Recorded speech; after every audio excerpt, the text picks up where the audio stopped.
the design of planned attacks on buildings inside the U.S. and how operatives were directed to carry them out. That is valuable information for those of us who have the responsibility to protect the American people.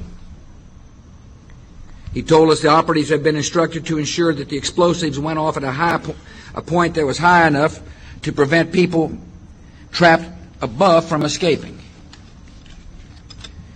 He gave us information that helped uncover Al-Qaeda cells' efforts to obtain biological weapons. This is Building 7, a 47-story skyscraper that fell on the afternoon of September 11th. The government says that fire brought it down. However, 1,500 architects and engineers concluded it was a controlled demolition. Over 6,000 of my fellow service members have given their lives. And thousands of my fellow first responders are dying. I'm not a conspiracy theorist. I'm a structural engineer. I'm a New York City correction officer. I'm an Air Force pilot. I'm a father who lost his son. We're Americans, and we deserve... I lost my husband. My son. My uncle. My nephew. September 11th, 2001. Most people don't know a third tower fell that day. The government says fire brought it down. The collapse of World Trade Center 7 was primarily due to fires. I, along with 1,400 other architects and engineers, have found the government's conclusion to be physically impossible. Impossible. We need the truth about what happened that day. Go to rememberbuilding7.org. Why it fell, why it matters, and what you can do.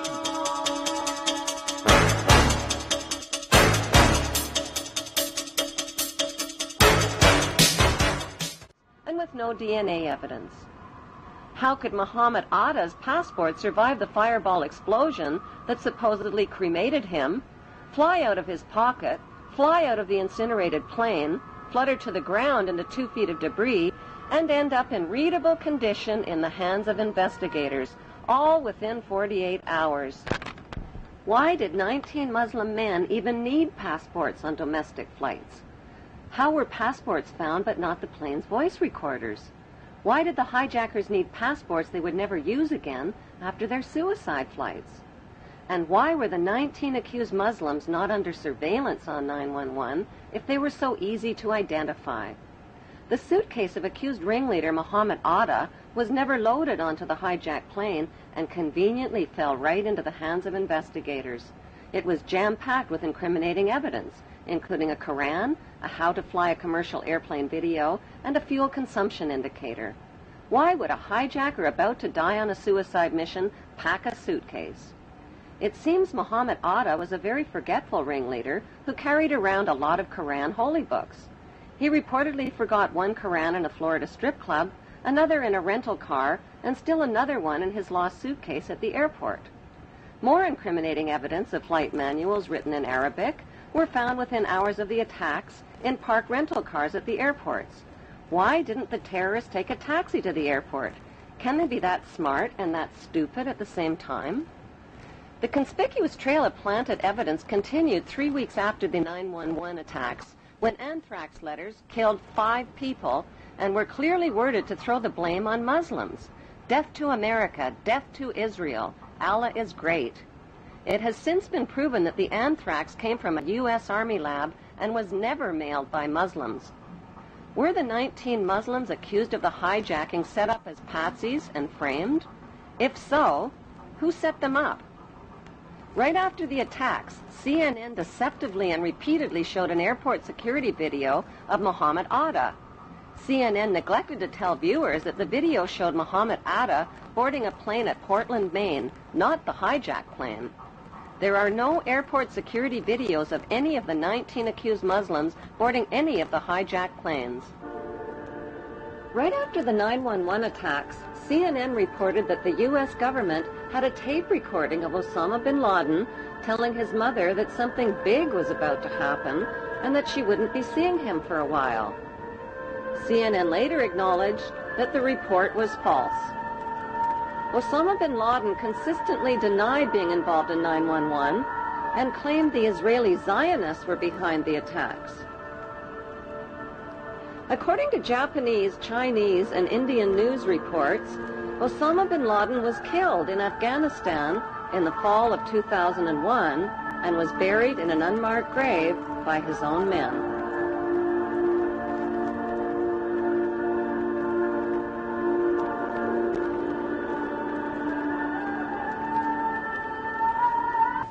of following the money trail. Osama bin Laden. Army sources telling me, even via Iraq, via other places overseas, we know where he is. We're on him. It's just a matter of time. Do you agree with that? I believe he's dead. Really? I'm 98% positive that we killed him in December of 2001 during the Tora Bora campaign. I've seen no proof of life since then, regardless of these tapes that are cobbled together. On Halloween 2004, just before the U.S. presidential election, this man, dressed in an Osama bin Laden costume, confessed to the 9/11 attacks, scared American voters, and tricked them into treating George Bush to another 4 years in the White House. Zionist extremists believe that Hebrew Jews are God's chosen race of people with a God-given right to the land of Israel. The Muslim world and millions of Europeans, including Germany's former Minister of Technology, Andreas von Bülow, believe that Zionist extremists staged the 9/11 attacks on America to ignite the war on terrorism. That war has targeted Israel's Muslim enemies and is being fought and paid for with the blood, the lives, and the tax dollars of terrorized American citizens.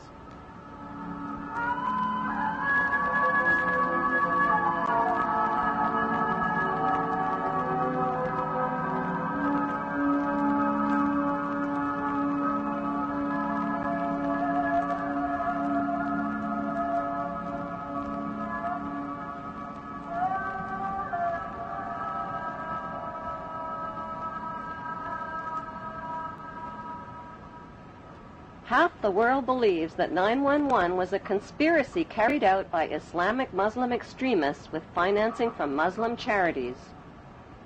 The other half believes it was a conspiracy carried out by Jewish Zionists with financing from Jewish charities. Is there any evidence to support that belief? Since 9/11, FBI Director Mueller, BBC News, and ABC have confirmed that 7 of the 19 Muslims whose mugshots were flashed around the world did not die in the 9/11 crashes. They are alive and well and are victims of identity theft. An 8th accused Muslim died 1 year before the 9/11 hijackings even occurred. Who stole their identities, and why isn't the FBI looking for them? If the hijackers really were Muslims, why would they steal the identities of fellow Muslims and implicate them? Wouldn't they be more likely to steal Israeli identities and put the blame on Israelis? If the hijackers were Israelis, wouldn't they be likely to steal the identities of Muslims and put the blame on Muslims? Even though no one has been officially charged or convicted of the 9/11 hijackings, CNN and the 5 Western media monopolies have exclusively sold the American people on a Muslim conspiracy. Unfortunately, the only eyewitnesses capable of positively identifying the hijackers died on board the hijacked planes. Before flight attendant Amy Sweeney was killed on hijacked Flight 11, she picked up an airphone and reported that 4 Middle Eastern-looking men had hijacked the plane. The fact is that Israeli men are Middle Eastern men who just happen to be Middle Eastern-looking. The voice of the hijacker heard from the hijacked plane's voice recorder reveals that the accent of the hijacker matches an Israeli Hebrew accent. Stay quiet and you'll be okay. We're heading to the airport. The next transmission comes seconds later. Nobody move. Everything will be okay. If you try to make any move, you'll danger yourself and the airplane. Just stay quiet.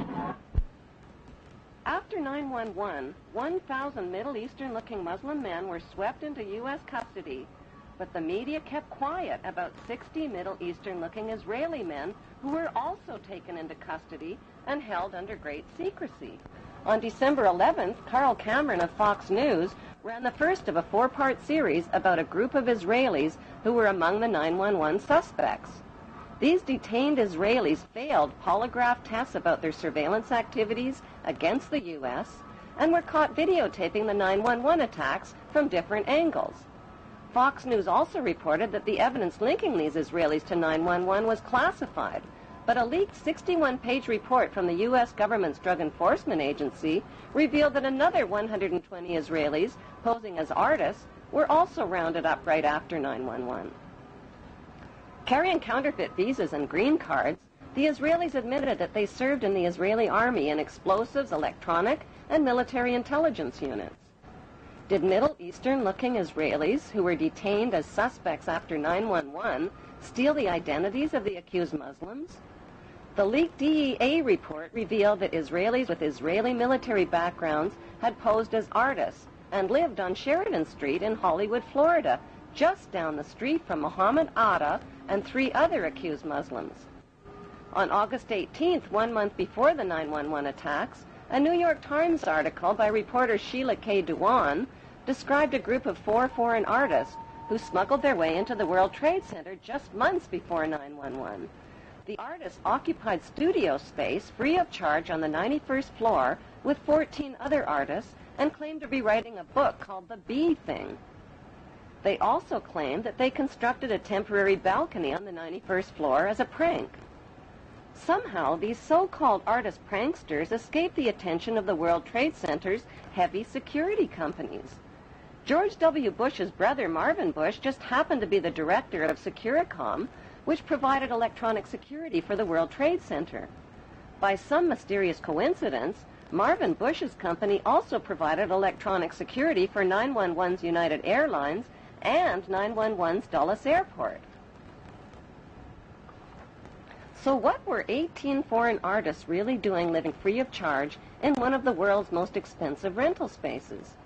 Many top engineering and demolition experts believe that the Twin Towers were rigged with explosives which caused the buildings to implode vertically in a typical controlled demolition. The reason the collapsing buildings looked like a controlled demolition, say experts, is because they were a controlled demolition. Photos and video recordings confirm that explosions occurred at the base of the 2 towers as well as in Building 7 before they fell. On September 24th, firefighter Louis Caccioli told Point Blank, "We